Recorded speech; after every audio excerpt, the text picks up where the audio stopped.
Hey there and welcome back to another Dreamworks video. And we're getting closer and closer to the Easter season. And that gets me in the mood to watch Easter films. And I'll be honest with you, there's a significant lack of Easter-based films. And what's up with that? You can release 1,000,001 derivative Santa flicks and yet only a handful of tributes to the glorious Easter Bunny? I mean, off the top of my head, I could probably list dozens of Christmas films. Easter films though? I can probably list 3. Rise of the Guardians, Hop, and The Passion of the Christ. So yeah, pretty slim pickings for the Easter connoisseur looking for some Easter fun. And really, that 3 becomes 2, because it takes a bold man to believe that The Passion of the Christ is the type of film for the whole family to enjoy around Easter time. Yikes! And at the same time, Hop, I would argue, is a relatively obscure film that you would probably find in bargain bins the world over. So there's really only one film on that list that always manages to capture my interest: Rise of the Guardians. Released by Dreamworks in 2012, Rise of the Guardians tells the story of Jack Frost, a boy who fell into a frozen lake in the early days of colonial American settlement and died, before being raised as the spiritual embodiment of winter and ice. After the return of the Boogeyman, reframed as Pitch Black because the Boogeyman sounds too stupid, Jack joins up with other spirits like the Easter Bunny, Tooth Fairy, Santa Claus, and the Sandman, weird choice there, to defeat the Boogeyman, save Easter, and restore the belief of children all around the world. And I think that's a pretty cute premise, all things considered. It had a great story, an interesting world building, and was funny, unique, and adventurous. I mean, I personally really just appreciated the effort put into that bloody world building. Every single one of the Guardians has their own unique look and design, their own way of dressing, their own way of holding themselves, their own culture. I mean, they even went so far as to have intricate architectural changes based on whose realm the group found themselves in. So it's not like they half-assed the film itself. They put in the time and the effort to make it a fun experience. Is it an Oscar-level plot? Probably not. But it is a fairly solid script and tells a fun and engaging story.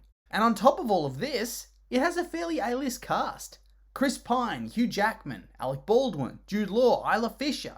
These are top-level stars. And it's not like these are just Hollywood elite who are simply doing an animated film for an easy paycheck, leaving us with an uninspired performance.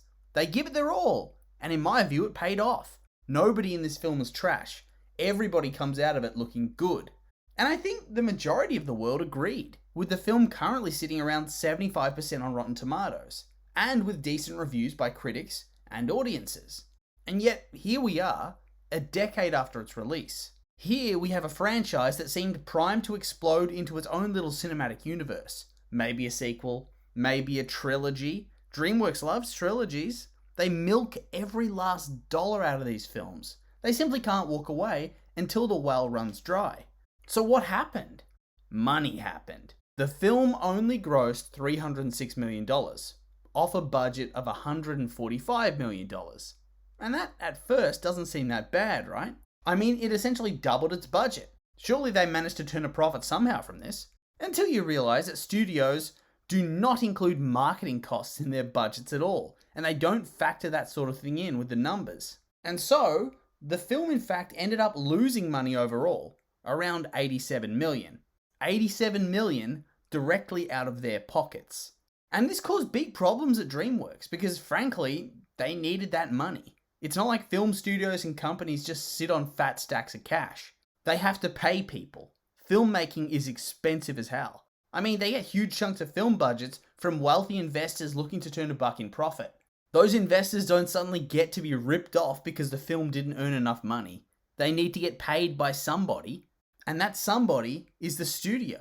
But if they themselves didn't turn a profit, well, then everything goes to shit, much like it did at Dreamworks at this time, where they had their first real flop since 2003, had to lay off over 300 employees, and had to cancel projects that were going to benefit from the revenue that this movie was supposed to generate. So, I think it's pretty safe to say that there will be no sequel for this bad boy. It failed.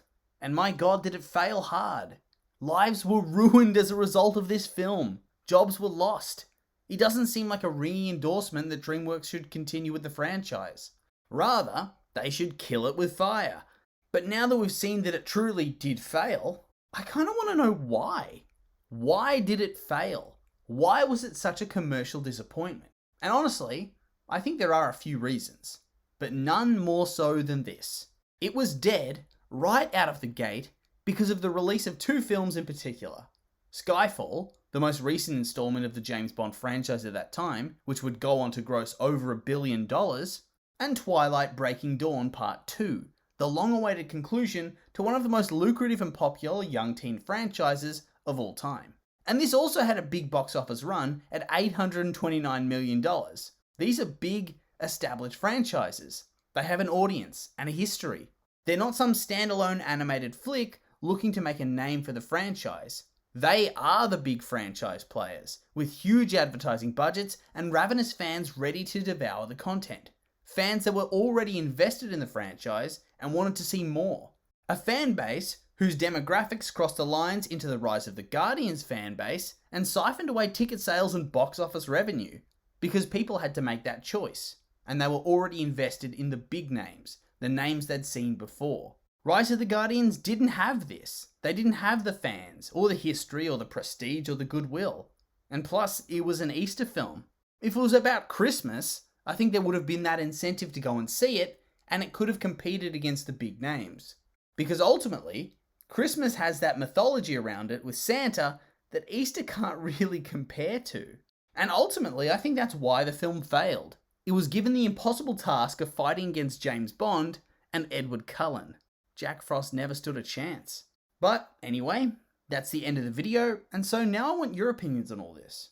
What do you think of Rise of the Guardians if you've seen it? Do you think it's underrated and deserved better, or do you think it belongs in the trash, forgotten to time? I'm curious for your thoughts, so make sure to like, comment, and subscribe, and let me know.